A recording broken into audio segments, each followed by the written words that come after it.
Hello, and welcome to a Casa Grande Union High School District training on data sharing agreements.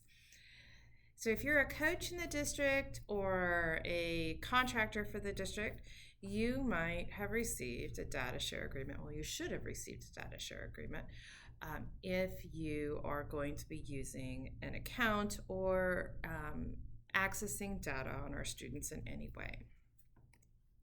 So let's talk about what a data share agreement is, or a DSA. A data share agreement is a contractual agreement between the contractor, which would be you, and the Casa Grande Union High School District, also known as the district, used for the transfer of data, including non-public data or data that is subject to some restrictions on its use, for example, FERPA. DSAs typically address issues around limitations on use, liability for harm arising from the use of this data, publication, how data will be exchanged, accessed, stored, and used, as well as how data is protected. A few definitions that we need to kind of get out of the way before we get too far into this training. The first would be FERPA, and that's an acronym for the Family Education Rights and Privacy Act.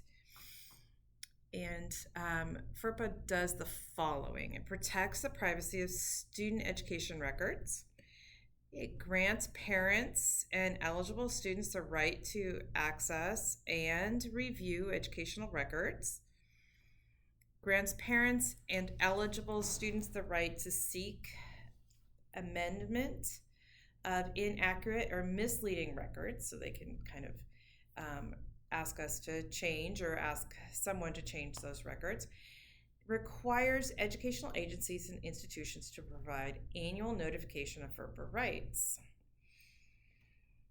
And PII, which is an acronym for Protected Identifiable Information. PII refers to any information that can be used to distinguish or trace an individual's identity, either alone or when combined with other information that is linked or linkable to a specific individual.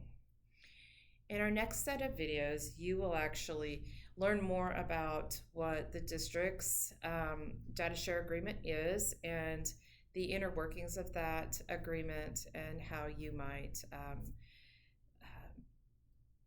best be able to use that agreement.